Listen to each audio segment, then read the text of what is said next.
పలు కీలక అంశాలను ఏపీ మంత్రివర్గం ఆమోదించనుంది. ఇందులో సిఆర్డీఏ గ్రీన్ సిగ్నల్ ఇచ్చిన 23 అంశాలపై కేబినెట్ లో చర్చ చేపట్టనున్నారు. కాకినాడ పోర్టు పైన నిర్ణయం తీసుకునే అవకాశం ఉంది. సోషల్ మీడియా వేధింపులపైన చర్చించే వీలుంది.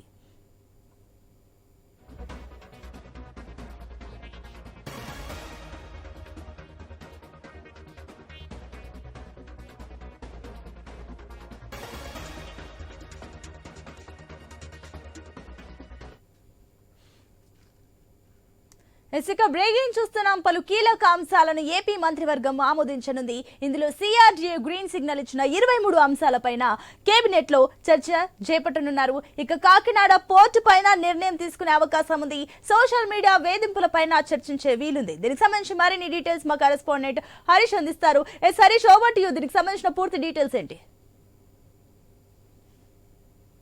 సునీత, కాసేపటి క్రితం ఏపీ సచివాలయంలో ఆంధ్రప్రదేశ్ కేబినెట్కి సంబంధించినటువంటి సమావేశం ప్రారంభమైంది. ముఖ్యమంత్రి నారా చంద్రబాబు నాయుడు అధ్యక్షతన జరుగుతున్నటువంటి సమావేశానికి ఉప ముఖ్యమంత్రి కొణిదెల పవన్ కళ్యాణ్తో పాటు ఇతర మంత్రివర్గం అంతా కూడా హాజరైనటువంటి సిచ్యువేషన్ కనిపిస్తుంది. ప్రధానంగా ఈరోజు జరిగేటువంటి కేబినెట్కి సంబంధించినటువంటి అంశాల్లో పలు పాలసీలకు సంబంధించినటువంటి ఎజెండాలను కూడా కేబినెట్ ముందు ఉంచబోతున్నారు. స్పోర్ట్స్ పాలసీ, టూరిజం పాలసీలను ప్రభుత్వం ప్రత్యేకంగా ప్రతిష్టాత్మకంగా తీసుకుంది. ఆయా శాఖల వారీగా ఉన్నటువంటి పాలసీలకు సంబంధించినటువంటి అంశాలపైన ప్రభుత్వం ప్రత్యేకమైనటువంటి కసరత్తు చేసింది. ఆ కసరత్తు చేసిన తర్వాత వచ్చినటువంటి రిపోర్ట్ని ఆధారంగా చేసుకుని ప్రభుత్వం ప్రతిష్టాత్మకంగా పాలసీలను రూపొందించుకుంది. ఆ పాలసీలను ఆధారంగా రాబోయే 5 ఏళ్ల పాటు ప్రభుత్వం పూర్తి స్థాయిలో ఆయా శాఖలకు సంబంధించినటువంటి అంశాలపైన పూర్తిగా చర్చించేటువంటి అవకాశం కనిపిస్తుంది. అభివృద్ధికి సంబంధించినటువంటి అంశాలు, శాఖల వారీగా డెవలప్మెంట్కి సంబంధించినటువంటి అంశాలు, రాబోయేటువంటి రోజుల్లో అనుసరించాల్సినటువంటి విధి విధానాలకు సంబంధించినటువంటి అంశాలు, వీటన్నిటిపైన కూడా పాలసీలను ప్రభుత్వం ప్రతిష్టాత్మకంగా తీసుకుని అమలు చేసేటువంటి ప్రక్రియను స్టార్ట్ చేసింది. అందులో భాగంగానే ఇప్పటివరకు కూడా 9 శాఖలకు సంబంధించినటువంటి పాలసీలను కూడా ప్రభుత్వం రూపొందించింది. అందులో భాగంగానే ఇప్పుడు మరికొన్ని పాలసీలకి కేబినెట్కి ముందు రాబోతున్నాయి. కేబినెట్ పాలసీలను ఆమోదించిన తర్వాత శాఖల వారీగా ఆయా శాఖలకు సంబంధించినటువంటి పనితీరు పైన కూడా ప్రతిష్టాత్మకంగా తీసుకునేటువంటి సిచ్యువేషన్ కనిపిస్తుంది. స్పోర్ట్స్ పాలసీ, టూరిజం పాలసీలను ఇప్పటికే రూపొందించింది. ఆ పాలసీలను కేబినెట్ ముందుకు తీసుకురాబోతున్నారు. ఇక మరో కీలకమైనటువంటి అంశం, నిన్న సిఆర్డీఏకి సంబంధించి జరిగినటువంటి సమావేశంలో ముఖ్యమంత్రి అధ్యక్షతన సిఆర్డీ అథారిటీకి సంబంధించినటువంటి సమావేశంలో తీసుకున్నటువంటి నిర్ణయాలను కూడా అమలులోకి తీసుకొచ్చేందుకు కేబినెట్ ముందుకు రాబోతున్నారు. ఆ కేబినెట్కి సంబంధించినటువంటి అంశాలపైన కూడా ఈ రోజు జరిగేటువంటి సమావేశంలో చర్చకు వచ్చేటువంటి సిచ్యువేషన్ కనిపిస్తుంది. వీటిపైన కూడా ఒక క్లారిటీ వచ్చేటువంటి అవకాశం అయితే మనకు కనిపిస్తుంది. ఇక రాబోయేటువంటి రోజుల్లో అనుసరించాల్సినటువంటి విధి విధానాలకు సంబంధించినంత వరకు కూడా కూటమి ప్రభుత్వం అధికారంలోకి వచ్చిన తర్వాత 6 నెలల తర్వాత జరుగుతున్నటువంటి అభివృద్ధికి సంబంధించినటువంటి అంశాలు, రాజధానికి సంబంధించినటువంటి అంశాలపైన కూడా క్లారిటీ వచ్చేటువంటి అవకాశం కనిపిస్తుంది. వీటన్నిటితో పాటు అత్యంత ప్రతిష్టాత్మకంగా భావిస్తున్నటువంటి రాజధాని నిర్మాణానికి సంబంధించి, పోలవరంకు సంబంధించినటువంటి అంశాలపైన కూడా ఒక క్లారిటీ వచ్చేటువంటి సిచ్యువేషన్ అయితే మనకు కనిపిస్తుంది. భవిష్యత్తులో రాబోయేటువంటి రోజుల్లో అనుసరించేటువంటి విధి విధానాలకు సంబంధించినటువంటి అంశాలకు సంబంధించి పైన కూడా ఒక క్లారిటీ రాబోయేటువంటి అవకాశం కనిపిస్తుంది. కాకినాడ పోర్టుకు సంబంధించినటువంటి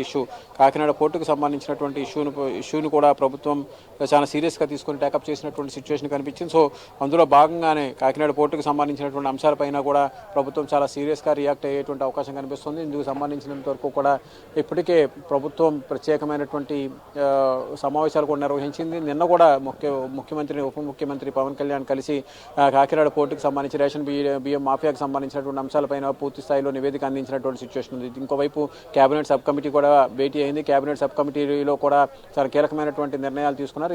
ఈ అంశాలపైన కూడా రాబోయేటువంటి రోజుల్లో ఎలాంటి వ్యూహాలు అనుసరించాలనేటువంటి అంశాలపైన నిఘా వర్గాల నుంచి కూడా సమాచారం తీసుకున్నారు. గత 5 ఏళ్లుగా జరిగినటువంటి అక్రమాల రేషన్ బియ్యం రవాణాకు సంబంధించినటువంటి నాయకత్వం ఎవరి దగ్గర ఉంది, పూర్తిగా దీనికి సంబంధించినటువంటి బాధ్యులు ఎవరున్నారు, ఎక్కడెక్కడి నుంచి రేషన్ బియ్యాన్ని తరలించారు అనేటువంటి వివరాలను కూడా సేకరించారు. ఇందుకు సంబంధించినటువంటి సీసీ కెమెరా ఫుటేజ్ను కూడా తీసుకోవాలని కూడా నిర్ణయించారు. అయితే ఎక్కువ సమయం అయిపోవడంతో సీసీ కెమెరా ఫుటేజ్ దొరికేటువంటి అవకాశం ఉందా లేదా అనేది కూడా ఒక చర్చనీయాంశంగా మారింది. అవసరమైతే డేటా రికవరీ చేసి అయినా సరే సీసీ కెమెరాకి సంబంధించినటువంటి వివరాలను కూడా తీసుకోవాలనేటువంటి భావిస్తున్నట్టుగా నిఘా వర్గాల నుంచి వస్తున్నటువంటి సమాచారం. వీటితో పాటుగా రేషన్ బియ్యానికి సంబంధించి తెలంగాణ నుంచి కూడా రేషన్ బియ్యం తీసుకొచ్చి ఏపీలో ఉన్నటువంటి కాకినాడ పోర్ట్ నుంచి విదేశాలకు ఎగుమతి చేశారన్నటువంటి ఒక ప్రచారం కూడా జరుగుతుంది. సో వాటిపైన కూడా అధికార యంత్రాంగం నిఘా వర్గాల నుంచి సమాచారం తీసుకునేటువంటి సిచ్యువేషన్. సో వీటన్నిటిపైన కూడా కేబినెట్కి సంబంధించినటువంటి సబ్ కమిటీ కూడా చర్చించింది. కేబినెట్కి సంబంధించినటువంటి సబ్ కమిటీ చర్చించిన తర్వాత జరిగినటువంటి పరిణామాల్లో భాగంగా ఈరోజు కేబినెట్ సమావేశం కూడా